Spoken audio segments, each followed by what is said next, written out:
Bonjour, donc ici l'équipe de la Presse Team Diane Maillot Et Bertine Lambotte. en présence de... Ambassadeur de Suisse en République hellénique. Donc nous allons procéder à l'interview. Donc, on a beaucoup d'élèves ici qui aimeraient bien poursuivre leurs études dans le secteur de la diplomatie et des relations internationales. Est-ce que vous pourriez nous expliquer votre parcours professionnel ? Merci beaucoup. Je suis de formation politologue. J'ai fait mes études à l'Université de Lausanne. J'ai aussi un diplôme postgrad en administration publique. Et vers la fin de mes études, il y a eu un grand événement en Europe. C'était la chute du mur de Berlin qui m'a beaucoup impressionné en tant qu'étudiant. Tout d'un coup, c'était comme si une nouvelle fenêtre s'était ouverte sur l'Europe. Donc, une des premières choses, c'était de voyager au-delà du mur de Berlin, derrière le rideau de fer, pour voir comment c'est de l'autre côté. J'ai donc fait un voyage à Prague et ça m'a tout de suite beaucoup fasciné. Et je crois que mon intérêt pour les relations internationales vient de là. J'ai ensuite trouvé mon premier emploi qui n'était pas à Prague, mais qui était à Vienne, dans une organisation internationale qui s'appelait CSCE à l'époque, Conférence pour la sécurité et la coopération en Europe, qui est ensuite devenue l'OSCE, l'Organisation pour la sécurité et la coopération en Europe. Et là, j'ai donc vu les pays autour de la table dans le conseil permanent discuter entre eux, et j'ai trouvé ça absolument fascinant. J'ai aussi vu un diplomate suisse assis à la table et on est entré en contact, et c'est en fait lui qui m'a conseillé de faire le concours diplomatique. Donc je suis entré le service diplomatique suisse en année 1996. Voilà, c'est comme ça que je suis devenu diplomate. Donc nous savons que le système éducatif suisse est différent du français et du grec. Donc quels aspects de votre système éducatif pensez-vous que les élèves grecs pourraient trouver inspirants ou enrichissants ? Écoutez, chez nous, le système éducatif, il n'est pas géré centralement, il est géré par les cantons. Nous en avons 24 cantons et presque dans chaque grande ville en Suisse, vous trouvez une université, mais qui est gérée localement. Donc, je ne peux pas vous dire comment c'est en Suisse, je devrais expliquer comment c'est dans chaque université. Donc, il y a une grande diversité dans le système éducatif en Suisse. Nous avons deux grandes institutions fédérales, c'est l'École polytechnique fédérale de Lausanne et l'École politique fédérale de Zurich. Donc, c'est les deux seules grandes écoles qui sont gérées par l'État central et qui sont très connues, qui ont aussi un très grand rayonnement au plan international. En tant que représentant d'un pays multilingue, comment adaptez-vous votre approche pour établir les liens interculturels avec la Grèce ? Très très bonne question. Je suis, dès mon arrivée en Grèce en septembre 2022, surpris de la présence de la langue française dans ce pays. Ici, au ministère des Affaires étrangères, j'ai appris qu'il est mandatoire pour les jeunes diplomates de parler le français. C'est une exigence pour devenir diplomate grec. Il y a aussi donc une longue tradition de la francophonie ici en Grèce qui débute, qui débute déjà au début du 19e siècle, quand la Grèce est devenue un État indépendant.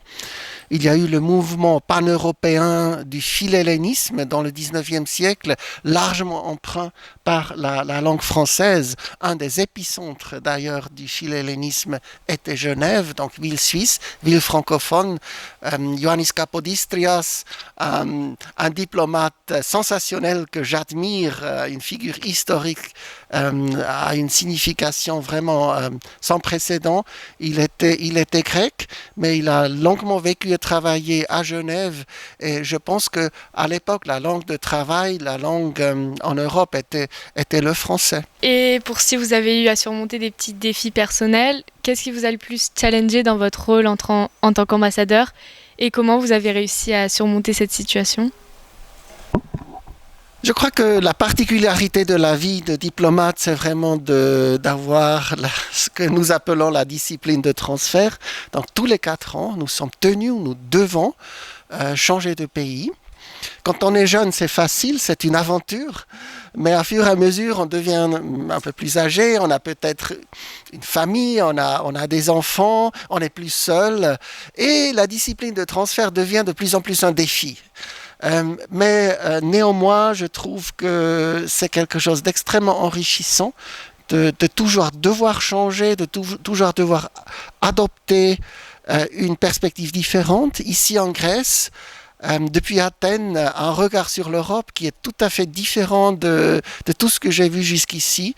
Donc chaque transfert aussi est un grand enrichissement personnel, professionnel. Et voilà, c'est la vie du diplomate, on l'a choisi. Il y a aussi des hardships, donc des choses qui sont un peu plus dures.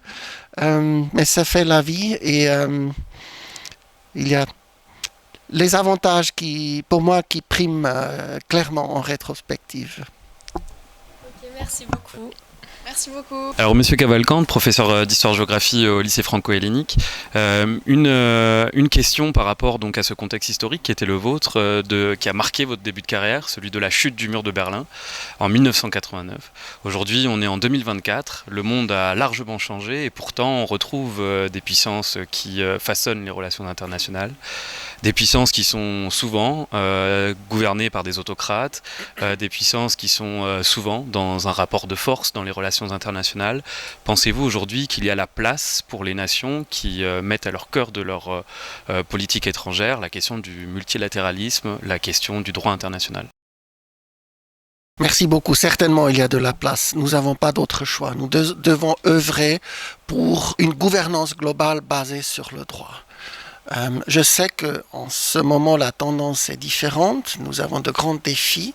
Je crois que l'ordre mondial est en train de changer. Il y a le Sud, les pays du Sud qui se manifestent, qui veulent avoir plus d'influence, plus d'attention. Il y a de grandes tensions entre des grandes puissances comme les États-Unis, la Chine et la Russie. Il faut trouver des moyens pour maîtriser ces tensions, pour trouver un nouvel équilibre mondial, global. Parce qu'autrement, c'est vraiment le jungle qui va repousser, le jungle de Robert Kagan que j'avais mentionné dans mon discours, et nous devons tout faire, et nous avons des instruments à contrer cette tendance. Et je crois que la base, c'est la diplomatie, c'est de trouver le dialogue, de se parler, de faire des pesées d'intérêt pour finalement arriver à un monde qui sera de nouveau plus stable, plus humain, et qui sera amène à faire face aux grands défis qui sont communs pour tous les pays.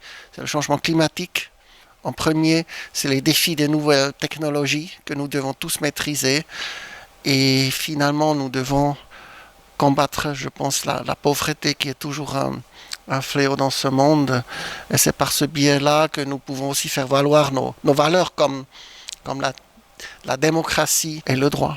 Et peut-être une dernière question, mais lors de votre discours inaugural, vous avez parlé donc de la place de Genève comme une ville qui incarne ce multilatéralisme avec toutes ces instances internationales qui y sont présentes. Est-ce que la place de l'ONU, la place de la Croix-Rouge pour un diplomate suisse sont donc des instances qui permettent justement un tremplin pour ces valeurs, pour cette vision des relations internationales ? Merci beaucoup. La Genève internationale, je pense, est très précieux pour notre diplomatie. Elle contribue beaucoup au rayonnement de la Suisse. Souvent, quand les gens entendent parler de la Genève internationale, ils ne font même plus le lien avec la Suisse. Genève est devenue une marque en soi. Elle connaît un rayonnement mondial. Mais pour nous, les Suisses, on est très fiers d'avoir cette place internationale. Mais notre capitale n'est pas Genève. Notre capitale est Berne. Et nous avons, comme tous les pays, nous avons une mission à Genève. Donc nous avons, si vous voulez, une représentation diplomatique dans notre propre pays, ce qui est assez unique. Mais notre mission à Genève, elle joue aussi le rôle d'État hôte. Donc elle aide toutes les autres missions dans leurs besoins administratifs, elle leur donne des cartes de légitimation, etc. Donc c'est par le biais de notre mission à Genève que nous jouons très activement ce rôle d'État hôte.